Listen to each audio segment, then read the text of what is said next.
தாமரை எழுதிய உன்னை மட்டும் உயிர்தொட அனுமதிப்பேன். அனுமதி 10.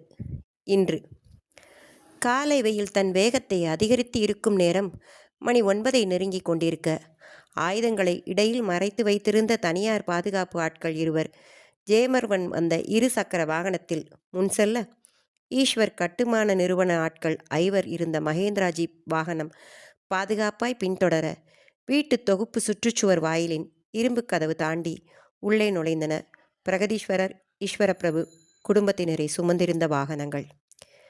காரை விட்டு இறங்கிய மதிவதனா ஆசையுடன் அல்லிமலர் கொத்தை கையில் எடுத்துக்கொண்டு கீழே இறங்க, தாங்கள் வண்டியிலிருந்து இறங்கி ஓடி வந்த விக்னேஸ்வரன் அதை கண்டு, அத்தை, எனக்கு லில்லி ஃப்ளவர் எனவும் சற்று மனம் சுணங்கினாலும் சிறுவனை ஏமாற்ற மனமின்றி பூக்களை அவனிடம் நீட்டினாள். அப்போது அருகில் நின்று கொண்டிருந்த ஈஸ்வர் நிறுவன ஆட்களில் ஒருவனான வாகன ஓட்டி மணி, விக்கி தம்பி, உங்கள் காரில் பின்னால் உங்களுக்கு பூ இருக்கு பாருங்க எனவும், மதிவதனா அவரிடம் திரும்பி, நீங்கள் தான் பூ பறிச்சிங்களா மணி அண்ணே என சிறிதாகிய குரலில் கேட்க, அவர் ஆமாம் பாப்பா எனவும் முகம் வாட, இதையும் நீயே வச்சுக்கோ விக்கி என்று அவனிடம் கொடுத்தாள்.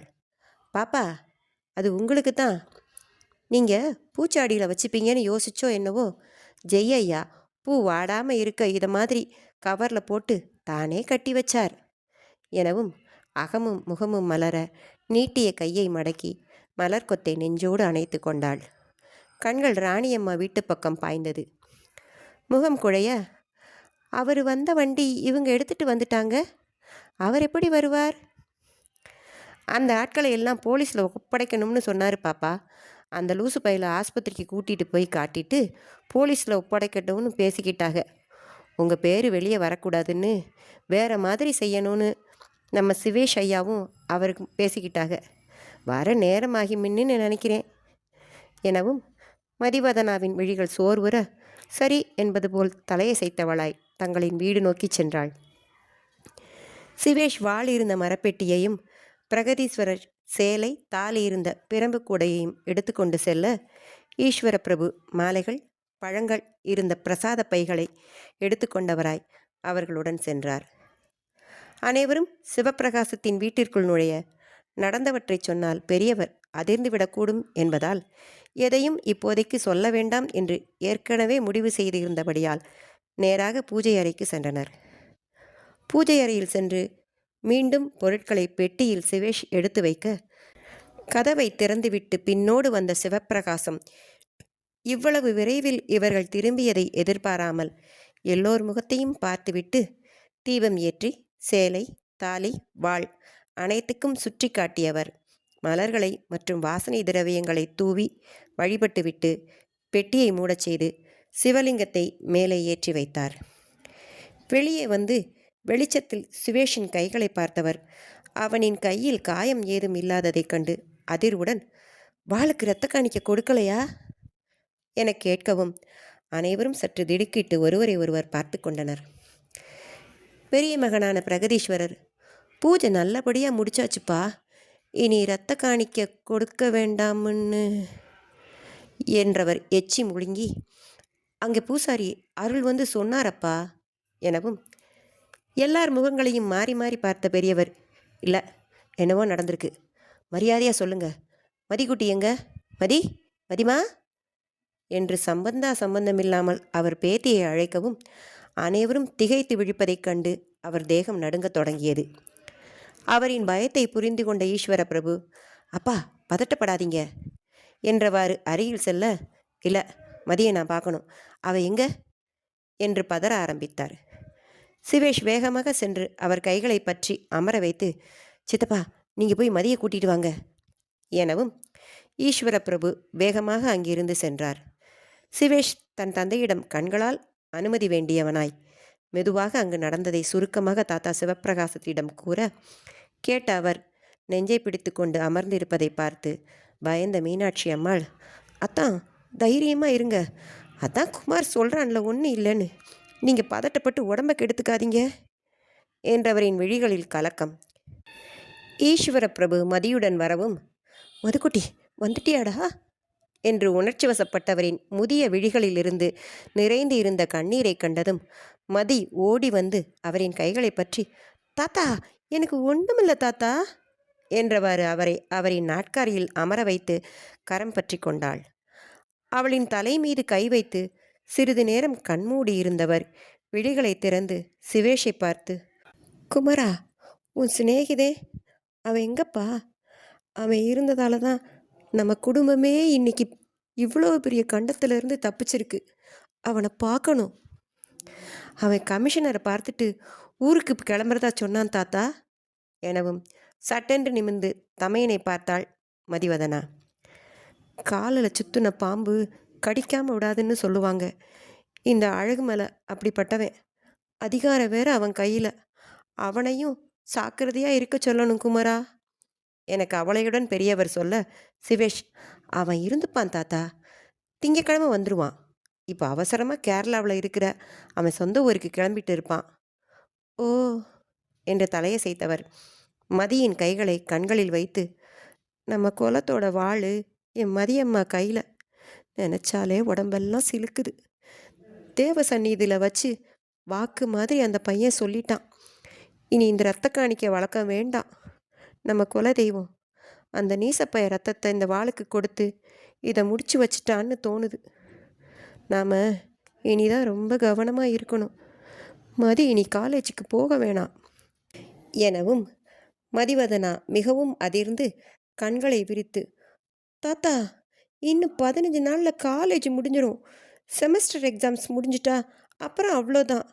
அவன் லூசு மாதிரி ஏதோ செய்தான்னு முடிகிற நிலையில் இருக்கிற என் படிப்பை எல்லாம் விட முடியாது என தலையை மறுப்பாய் அசைத்தவாறு செல்ல குரலில் கூறவும், சிறிது நேரம் முன்பு அந்த ரவுடியை வாள் நுனியில் அசைய வெட்டாமல் நிற்க வைத்திருந்தவளா இவள் என்பது போல ஆச்சரியமாக பார்த்த சிவேஷ் முருவளித்தவாறு, தாத்தா, மதிப்படிப்பை ஏன் நிறுத்தணும்? ஜெய் பாதுகாப்புக்கு செக்யூரிட்டி சிஸ்டம்ஸில் இருந்து ஆட்களை வர வச்சுருக்கான். அவங்கள நம்ம வீட்டு பாதுகாப்புக்கு வச்சுப்போம். கொஞ்ச நாள் தானே, நானே கொண்டு போய் விட்டு கூட்டிகிட்டு வரேன். இன்னும் 15 நாள் தான் படிப்பு. அப்புறம் ராணியம்மா வீட்டு மாடியில் தான் ஆஃபீஸ். நம்ம சைட்டில் தான் ப்ராஜெக்ட் ஒர்க் பண்ண போகிறா. நான் பார்த்துப்பேன் என, அது அந்த ப்ராஜெக்ட் வேலை எவ்வளோ நாள் பார்க்கணும் என கேட்க, 4 மாதம். சரி, நம்ம ஏற்கனவே பேசி வச்சுருந்த மாதிரி மதிக்குட்டிக்கு மாப்பிள்ளை பார்த்து கல்யாணம் நிச்சயம் பண்ணிடலாம். வெளிநாட்டு மாப்பிள்ளைன்னா கூட சரிதான் எனவும் அதிர்ந்தவளை கண்டு மெதுவாக தலை கோதி கொடுத்தார் சிவப்பிரகாசம். என்னடா தாத்தா இப்படி சொல்கிறேனேன்னு நினைக்காத ராசாத்தி, உனக்கும் கல்யாண வயசு வந்துருச்சு. ஒரு நல்ல பையன் கையில் பிடிச்சு கொடுத்து உன் வாரிசையும் பார்த்துட்டேனா என் ஜென்மம் கடைந்தேறிடும். தாத்தா, இதுவரை நான் தான் என் டிபார்ட்மெண்ட்டில் ஃபஸ்ட்டு மார்க். அநேகமாக யூனிவர்சிட்டி கோல்டு மெடல் கிடைக்கும்னு எங்கள் ஹெச்ஓடி சொன்னாங்க. அப்புறமா நான் வெளிநாட்டில் போய் எம்இ படிக்கணும்னு நினச்சா நீங்கள் வெளிநாட்டுக்கு கல்யாணம் பண்ணி அனுப்ப பார்க்குறீங்க என்றவாறு மூக்கை சுருக்கி ஒரு முறை உறிஞ்ச, ரெண்டுமே நடக்கிற மாதிரி மாப்பிள்ளையை பார்த்துட்டா மதிக்குட்டிக்கு சம்மதம் தானே என்றதும், 2 நாள் முன்னே கேட்டிருந்தா ஒரு வேளை சரின்னு சொல்லியிருப்பேனோ, இப்போ முடியலையே தாத்தா என்று மனதில் நினைத்தவள் அமைதியாய் புன்னகைத்தாள். சரிடா, நீ போய் ஓய்விடு எனவும் வெளியே வந்தவள் சற்று நேரம் நின்று சுற்றிலும் பார்த்துவிட்டு நேராக ராணியம்மா வீட்டை நோக்கி நடந்தாள். காவலுக்கு நின்று கொண்டிருந்த கருப்பு உடை ஆட்களிடம் ஜெயவர்மனின் வரவை விசாரித்தவள் சற்று முன்புதான் வந்ததை அறிந்து மாடிக்கு செல்லும் பக்க வழியாக சென்று படிகளில் ஏறினாள். கட்டிலின் மீது சிறு பெட்டியை வைத்து குனிந்து மூடிக்கொண்டிருந்தவன் ஒரு நொடி அப்படியே நின்றான். ஒரு முறை வாயிலை பார்த்தவன் தலையை உலுக்கி கொண்டு சார்ஜரில் இருந்த அலைபேசியை எடுத்துக்கொண்டு திரும்ப, அவனின் உள்ளுணர்வு உணர்த்தியது போல் அறையின் வெளியே கதவருகே நின்ற வதனாவை பார்த்து சிறு அதிர்ச்சி தோன்ற அவளையே பார்த்தவாறு நின்றவன் பின் சுதாரித்து அலைபேசியை தன் இடுப்பில் இருந்த அதற்கான பைக்குள் வைத்துவிட்டு வேலட்டை எடுத்து சரி பார்த்தான். தன்னை பார்த்தும் வா என்று சொல்லாததால் உள்ளே செல்லலாமா வேண்டாமா என்று குழம்பியவள் தொண்டையை செருமி, உள்ள வரலாமா எனவும் மனமதிர தலையை மட்டும் அசைத்தவன் தன் வேலையில் கவனமானான். அருகில் வந்தவள், உங்ககிட்ட என்று இரு விரலை அவன் முன் நீட்டியதும் புரியாமல் பார்த்தவன் சம்பங்கி மலர் போல் வெளுத்து நீண்டு இருந்த வெண் பிஞ்சு விரல்களை உற்று பார்த்தான். ஒரு சாரி, 2 தேங்க்ஸ் எனவும் உணர்ச்சியற்ற பார்வையை அவள் மேல் செலுத்திவிட்டு ஏதோ எடுப்பவன் போல் வாட்ரோபை திறந்தவனின் உதடுகள் அவளின் சிறு பிள்ளை செய்கையில் இரகசிய புன்னகை புரிந்தன. கையில் கிடைத்த 2 உடைகளை எடுத்தவன் திரும்பிய போது திரும்பவும் உணர்ச்சி துடைத்த முகம். அதே கவனம் போல் கொண்டு வந்து பெட்டிக்குள் அடுக்கியவன் ஒன்றும் சொல்லாமல் தன் வேலையை பார்த்து கொண்டிருந்ததைக் கண்டு வாய்க்குள் ஏதோ முணங்கியவள், என்ன ஏதுன்னு ஏதாவது கேட்டாத்தான் என்னவா என்று சத்தமாக சொன்னவள் இடுப்பில் கை வைத்து, உங்களை மல்லூட் மாக்கா, ரிஷ்ய சிங்காரர் அப்படின்னெல்லாம் திட்டினேன் மனசுக்குள்ள அண்ணன்ட்ட, அதுக்கு ஒரு சாரி எனவும், அடி திமிரு தன்னே என்று எண்ணியவனின் கட்டுப்படுத்தப்பட்ட புன்னகையின் உதட்டோரம் துடிக்க அவனின் அருகில் நெருங்கியவள் அவன் கண்களை ஆழ்ந்து நோக்கி விளையாட்டை விடுத்து, எனக்காகவும் என் குடும்பத்துக்காகவும் நீங்கள் பண்ண எல்லாத்துக்கும் ஒரு தேங்க்ஸ். அப்புறம் அந்த அல்லிப்பூ, அதுக்காக ஒரு ஸ்பெஷல் தேங்க்ஸ் என்று மென்மையாக கூறவும் சட்டென்று பார்வையை விலக்கியவன், அது விக்கிக்காக, அவன் ஸ்கூலுக்கு கொண்டு போகணும்னு கேட்டதுக்காக என்றவன் திரும்பி பெட்டியை மூடி வைத்து வெளியே செல்ல முற்பட அவனின் பாதையில் நின்றவளாய், என்று இழுத்தவள் புன்னகையோடு, அப்புறம் ஏன் 2ஆ பிரித்து 2 காரில் வச்சிங்க என்றவள் அவனை இன்னமும் நெருங்கி, ஊரே மதின்னு கூப்பிடும்போது நீங்கள் மட்டும் என்ன ஸ்பெஷலாக வதனான்னு சொல்கிறீங்க எனவும் விலகாமல் அவளை கூர்ந்து பார்த்தவன் விழிகளில் ஒரு புரியாத பாவனை. தன் சட்டை பாக்கெட்டில் இருந்த கூலஸை எடுத்து அணிந்தவன் நகர முற்பட அவன் முன் கை நீட்டியவள், இன்னும் ஒன்று சொல்லணும் என நிதானமாய் தன் இடது கையால் அவள் கரத்தை கீழே இறக்கியவன், ஃப்ளைட்டுக்கு சமயமாச்சு என்றவாறு அவளை தாண்டி நடந்தான். அன்று இளவரசியின் பேச்சில் சொன்ன வார்த்தையில் வெகுண்ட கொடை நாட்டின் இளவரசன் ராஜா ஜெயசிம்மவர்மன் எழுந்த வேகத்தில் அருகில் வைக்கப்பட்டிருந்த கரும்பஞ்சாரி இருந்த பொற்குவளை சாய்ந்து கீழே விழுந்து ஒலி எழுப்ப மெல்லிய குரலில் பேசிக்கொண்டிருந்த அனைவரும் சட்டென்று அமைதியாகி திரும்பி பார்த்தனர். அவனின் மறுபுறம் அமர்ந்திருந்த அமைச்சர், மன்னர் இருவரும் எழுந்து நின்று, அமருங்கள் இளவரசே, சினம் வேண்டாம் என கூற அமைச்சர் ஆலவாய் பெருமொழியார் பதற்றம் வெளிக்காட்டாத குரலில் இளவரசியார் தம் மனக்கருத்தை கூறினார்கள். இளவலை, தமக்கான திருமண ஏற்பாட்டை நாட்டின் பாதுகாப்பிற்கான உடன்படிக்கையோடு தொடர்புபடுத்த வேண்டாம் என்பது அவர்களின் எண்ணம். தாங்கள் தவறாக எண்ண வேண்டாம் என்று அமைதிப்படுத்த முயல, கொடை நாட்டின் இளவரசனை மணப்பது என்பது களப்பலியா? என்ன ஒரு கடுமையான வார்த்தை! இதைவிட ஒரு ஆண்மகனை சீண்டும் சொல் வேறு இருக்க இயலாது என சீறு மூச்சுடன் கூறி நகர முற்பட்டவனை கையின் மேற்புறம் பற்றி தடுத்து நிறுத்தினார் மருத மன்னர் பெருவளத்தான். நாம் கலந்து பேசுவோம் இளவலை. விருந்து மண்டபத்தில் விவாதிக்கும் பொருளல்ல இது.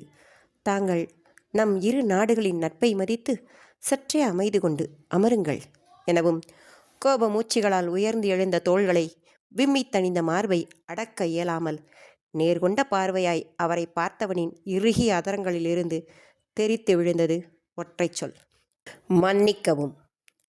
அவ்வார்த்தையில் இருந்த பணிவு குரலில் நிச்சயம் இல்லை. சொன்னவன் மடவடவென வெளியே நடந்திருந்தான். அனைவரும் அவனின் வேகம் கண்டு அதிர்ந்து நோக்க இளவரசனின் கோபம் பற்றி கேள்விப்பட்டிருந்த அங்கிருந்த அனைவரின் மனத்திலும் ஒரே கேள்வி, பகை சூழும் வேளையில் கொடை நாட்டு இளவரசனின் கோபம் என்னென்ன விளைவுகளை ஏற்படுத்துமோ? வசந்த மாலையின் மாளிகை. மருதபுரியின் மன்னர் பெருவளத்தானின் மாளிகைக்கு சற்றும் குறைவு இல்லாதது மாசேனை தலைவரான மருதநாயகத்தின் மாளிகை. வளத்திலும் வீரத்திலும் கூட அவரின் முன்னோர்கள் குறைந்தவர்கள் அல்லர். மருதபுரியிலிருந்து ஒரு காதம் தொலைவில் வைகை ஆற்றின் கரையை ஒட்டிய 20 வேலி நிலமானது போரில் வெல்லத் துணிபுரிந்ததற்கு மருதநாட்டு அரசரின் பரிசாக கிடைத்தது. பின் நாட்களில் சமர்வென்றான் எனும் பெயரில் ஒரு ஊராகவே அது ஆக்கப்பட்டு அதன் தலைவர்களாக குறு நில வேளாளர்கள் என்று அழைக்கப்பட்டனர் அவரின் முன்னோர்கள். நிலத்தில் பொன் விளைவிக்கும் வேளாளர்கள் என்றாலும் குறையாத வீரத்தின் காரணமாக சேனை உருவாக்கம் மற்றும் போர் பயிற்றுவித்தலிலும் மருத நாட்டிற்கு துணை புரிந்து வந்தனர். அதன் பொருட்டு மருதபுரி கோட்டைக்கு வந்தவர்தாம் மருதநாயகத்தின் தந்தையார். எனவே சிறு வயதிலேயே பெருவளத்தான் நன்மாறனிற்கும் மருதநாயருக்கும் ஏற்பட்ட நட்பானது மிகவும் இறுக்கமானது. மருதபுரியின் பல போர்களில் மன்னருக்கு தோள் கொடுத்து அவரின் பொருட்டு உடலெங்கும் விழுப்புண்களை பெற்றவர் அவர். வெற்றி வாகை சூட இருவரின் வீரமும் மதிநுட்பமும் இணைந்து செயல்பட்டதே காரணம் என்பதை அனைவரும் அறிவார்கள். இப்போது அவர்களின் நட்பானது உறவாக மலரப்போவதான சூழ் நிலவுகின்ற இவ்வேளையில் அரசரின் அன்பான அழைப்பை ஏற்று மருதநாயகமும் வெற்றிவேந்தனும் தயாராகி கொண்டிருந்தனர். விருந்தின் முடிவில் இளவரசியாருடன் கலந்து உரையாட வேண்டும் என்ற குறிப்புணர்தலும் அரசரின் வழியே வந்திருந்த காரணத்தால் வெற்றிவேந்தன் மிகுந்த மகிழ்வுடன் அலங்கரித்து கொண்டு புறப்பட்டு கொண்டிருந்த வேளையில் வீதியில் காளை மாடுகளின் கழுத்தில் கட்டப்பட்டிருந்த மணி கிணிங் கிணிங் என்ற ஒலிக்க அவர்களின் மாளிகையின் முன் வந்து நின்றது அலங்கார வண்டி. அதிலிருந்து இறங்கிய அக்கையாரையும் அவரின் கணவரையும் கண்டு வியந்து வரவேற்க விரைந்தார் மருதநாயகம். மருதபுரியில் இருந்து மேற்கே இருக்காதா தொலைவில் உள்ள சோழவென்றான் எனும் வளம் படைத்த ஊரில் உலகளந்தான் எனும் பெருநிலக்கிழாரை மணந்து பெண்மகவு பெற்று பெருவாழ்வு வாழ்ந்து கொண்டு வருகிறார் மருதநாயகத்தின் அக்கையார் அங்கையர்கண்ணியார். மிகவும் பாசத்துக்கு உரிய அக்கையாரின் வரவையில் அரண்மனை விருந்து கூட பெண்ணுக்கு சென்று விட்டது மருதநாயகத்திற்கு. என்னே பெருமகிழ்வு ஊட்டும் வரவு! அக்கையாரின் வருகை நாளை கொடியேற்றத்தின் முன்பு இருக்கும் என்று எண்ணியிருந்தேன். பிறந்த நாட்டையும் வீட்டையும் பெருமைப்படுத்த முன்தினமே வந்தது மிக்க மகிழ்ச்சி என்றவாறு அன்புடன் இருவரையும் வரவேற்று உள்ளே அழைத்துச் சென்றார். அனைவரும் நலம்தானே தம்பி என்றவர் எங்கே என் மருமகள் எனவும் தந்தையாரின் வரவேற்பு ஒலியிலேயே வந்தவர்களை உணர்ந்தவளாய் கையில் பழச்சாறு குவளைகள் எடுத்து வந்த வசந்தமாலை வாருங்கள் மாமா, வாருங்கள் அத்தை என்று வரவேற்பை உரைத்தவாறே வந்து அவர்களின் கைகளில் அதனை கொடுத்தவள் அத்தையாரின் அருகில் அமர்ந்தாள். உடல் நலம், தொழில் நலம் போன்ற உபசரிப்பு பேச்சுவார்த்தைகள் முடிந்ததும் மகிழ்வுடன் வந்த நோக்கத்தை சொல்ல ஆரம்பித்தார் அங்கையர்கண்ணி. தம்பி, வளர்பிறையின் போதே நல்ல விஷயங்களை பேச வேண்டும் என்று பெரியவர்கள் சொல்வார்கள். எனவே இன்று வந்துவிட்டோம் என்றவரின் முன்னேற்பாடுகளை கண்டு வசந்தமாலை வெற்றிவேந்தன் ஒருவரை ஒருவர் பார்த்து கொண்டனர். தம்பி, எனது மகள் பூப்படைந்து 2 ஆண்டுகள் கழிந்து விட்டன. ஏறு போல் மாமன் மகன் இருக்க ஏன் அயலானுக்கு மனம் செய்து கொடுக்க வேண்டும் என்று உன் மைத்துனர் எண்ணுகிறார். ஒரு வீட்டில் பருவ வயதில் பெண் இருக்கையில் திருமணம் அவளுக்கு முதலில் பேசுவதே முறை என்பதாலும் இவரின் தமையனாரின் மகனிற்கு நமது வசந்தமாலையை மனம் செய்விக்க அவர்களின் வீட்டில் விரும்புவதாலும் அவற்றை பற்றி கலந்து பேச நாங்கள் இப்போது வந்துள்ளோம் எனவும் மின்னாமல் முழங்காமல் அடுத்தடுத்து வந்து விழுந்த இடிகளைக் கண்டு கேட்டும் வசந்தமாலையும் வெற்றிவேந்தனும் ஒருவரை ஒருவர் பார்த்து கொண்டனர். இருவரின் அதிர்ச்சியும் சமமாகவே இருந்தது. விருந்து மண்டபத்தை விட்டு சினத்துடன் வெளியேறிய சிம்மவர்மன் வேக நடையில் வந்த வழி திரும்பி அரண்மனையின் வாயிலை நோக்கி செல்லும்போது ஒரு வாயிலில் இருந்து சட்டென்று வெளிப்பட்ட உருவத்தின் மீது கிட்டத்தட்ட மோதுபடப் போய் சமாளித்து சற்று நகர்ந்து 2 முழ தூரம் தள்ளிச் சென்றவன் மார்பின் குறுக்கிய கரங்களை கட்டிக்கொண்டு என்ன என்பது போல நிமிர்ந்து பார்த்தான். சில விளக்கங்கள் அளிக்கவே தேடி வந்தேன் இளவலை. கோபம் எடுத்து சற்று உரையாடலாமா என நட்பான முறுவலுடன் கேட்கவும் கோரித்து கொண்டிருந்தவனின் சீற்றம் அடங்கினாலும் சினம் மட்டுப்படவில்லை என்பதை அவனின் முகத்தில் ஜொலித்த கனலில் உணர்ந்தவளாய் இளவரசி சந்திரவதனாம்பிகை, எனது வார்த்தை உங்களை வெகுண்டு எழ வைத்துவிட்டது. அது உங்களின் ஆண்மைக்கு இழக்கு என்று எண்ணுகிறீர்கள். அதேபோல் இவ்வாறான திருமண உடன்படிக்கை என்னை பொறுத்தவரை பெண்மைக்கு செய்யும் அவமரியாதை. ஒருவனுக்கு ஒருத்தி என்ற கோட்பாடுகள் உடைய ஒருவள் இதை இவ்வாறு உணர்வார்கள் என்று எண்ணி பாருங்கள் இளவரசே. எனினும் எனது வார்த்தை உங்களை சினம் கொள்ள வைத்ததற்கு வருந்துகிறேன் என்றதும் சட்டென்று திரும்பி பார்த்தவன் அவளின் அமைதியிலும் கம்பீரத்திலும் கவரப்பெற்றவனாய் அவளின் முகம் பார்த்து நின்றவன் தன் சிம்ம குரலில், நாட்டை எதிரிகள் வளைக்க முயல்கிறார்கள் எனும்போது இம்மாதிரி உடன்படிக்கை திருமணம் தனியொரு நிகழ்வாக இல்லாமல் நாட்டின் நலன் தொடர்புடையதாக மாறிவிடுகிறது. அப்போது உணர்வுகள் மறந்து போகின்றன இளவரசி. அந்நிலையிலும் மனத்திற்கு கோட்பாடுகளும் முக்கியம் கொடுக்கும் உங்களின் எண்ணத்தை மதிக்கிறேன், புரிந்து கொள்ள முயலுகிறேன் தேவி என்று சற்று தன்மையாகவே உரைக்கவும், இளவரசி சந்திரவதனாம்பிகை சிறு முறுவலுடன், மருத நாடு கொடை நாட்டின் நட்பை என்றும் விரும்புகிறது இளவலே என்றாள். தெய்வீக புன்னகையும் மலரின் மென்மையாய் முகிழ்ந்த வார்த்தைகளும் சிம்மவர்மனின் கொந்தளித்த மனத்தை நிலைப்படுத்த, சந்திரனின் குளுமையாய் தன்னை ஆற்றுப்படுத்தும் மதிவதனத்தில் அவனையும் அறியாமல் அவன் விழிகள் மையமிட, கடின இதழ்களோ அவன் அனுமதியின்றி அசைந்தன. கொடைநாடும் உங்களின் நட்பை மதிக்கிறது இளவரசி என்றவனின் முகத்திலும் சினம் தணிந்து சிறு முறுவல். சில கண்ணிமை பொழுதுகள் அமைதியில் கழிய, அதை கலைத்தவனாய், விடை பெற்றுக் கொள்கிறேன் தேவி எனவும் மென்மையாக வந்தது இளவரசியின் குரல். சினம் தணிந்து விட்டதெனில் விழாக்காலம் முழுவதும் இருந்து சிறப்பிக்கலாமே இளவலை என சொல்லிக்கொண்டு இருக்கும்போது தனது அமைச்சருடன் வேகமாக அங்கு வந்தார் மன்னர் பெருவளத்தான் நன்மாறன். பின்னோடு வீரசேனனும் அவசரமாக வருவதைக் கண்ட சிம்மவர்மன் சிறு முறுவலை அவனின் புறம் செலுத்தி நண்பனின் பதற்றத்தை தணித்தவனாக, நாளையே பயணப்பட வேண்டும் தேவி, சில முக்கியமான அலுவல்கள் உள்ளன எனவும், வீரசேனனை ஒரு பார்வை பார்த்தவள், எனில் தங்களின் நண்பரும் இளவல் சேனை நாயகருமான வீரசேனனை சில காலம் மருதநாட்டில் தங்க அனுமதிக்க வேண்டும் எனவும் வியப்புடன் அனைவரும் இளவரசியை பார்த்தனர். வேளனை தாங்கள் முதலிலே அறிவீர்களா என வியந்த குரலில் சிம்மவர்மன் வினவ, அவர் தம்மை நாடோடி என்றே அறிமுகப்படுத்தி கொண்டார். ஆயினும் அவரின் வீரம், வில் மற்றும் வேல் திறமும் கவனிக்க வைத்தன. அவரின் தோரணை ஏற்படுத்திய வியப்பை, ஐயத்தை அவரின் மார்பின் சிம்மப்பச்சையும் நேற்று கோவிலில் உங்களை கண்டதும் அவரின் உடல் மொழியும் தெளிவுபடுத்திவிட்டது எனவும் வீரசேனனும் சிம்மவர்மனும் ஒருவரை ஒருவர் பார்த்து கொள்ள, காதலையும் நட்பையும் அது வயப்பட்டவர்களின் நயன மொழியும் உடல் மொழியும் அறிவித்துவிடும். பல போர்க்களங்களில் இணைந்து வெற்றி வாகை சூடிய உங்கள் இருவரின் நட்பையும் வீரத்தையும் தான் தரணி அறியுமே என்றவளின் முகத்தில் அழகிய புன்னகை. அவளின் வார்த்தையாடல்களில் சிம்மவர்மனின் இதழ்களிலும் புன்னகை வந்து ஒட்டி கொண்டது. மருத நாட்டு வீரர்களுக்கு வாழ் வேல் பயிற்சி அளவிற்கு வில் பயிற்சியும் கொடுக்க அவரின் வழிகாட்டல் இருந்தால் நலமாக இருக்கும் என்பது என் எண்ணம். அதற்கு அவர் மருதத்தில் தங்க உங்களின் அனுமதி வேண்டும். எனது நண்பன் இளவல் சேனையின் நாயகன் எனினும் அங்கு கட்டுப்பட்டவன் அல்லன். மேலும் இது பற்றி அவன்தான் முடிவெடுக்க வேண்டும் எனவும் சிம்மனை ஒருமுறை பார்த்த வீரசேனன் இளவரசியிடம் திரும்பி, எனக்கு யோசிக்க சில நாளிகை பொழுதுகள் தேவைப்படுகின்றன தேவியரே என பதிலளித்தான்.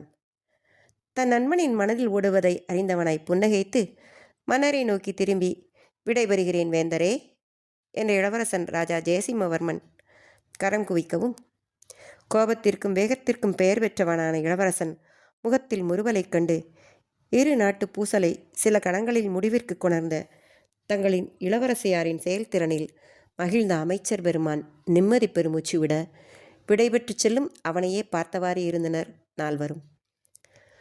அரண்மனை வந்திருந்த விருந்தினர்களை கவனிக்க அரசர் முன் செல்ல, வீரசேனனின் முகத்தில் தேர்ந்த ஆழ்ந்த யோசனையை கண்டவள் சற்று நிதானித்து அவன் முகம் பார்க்க, அரசர் அங்கிருந்து நகர்ந்து சென்றதை உறுதிப்படுத்தி கொண்டவனாய், நாகஜெயந்தன் இப்போது மருதபுரிக்குள் இருக்கிறான் தேவி எனவும், இளவரசி சந்திரவதனாம்பிகையின் முகம் சிந்தனை வயப்பட சில பொழுதுகள் கடக்கு முன் மலர்ந்த முறுவலுடன் சொன்னாள், நல்லது. தொடரும்.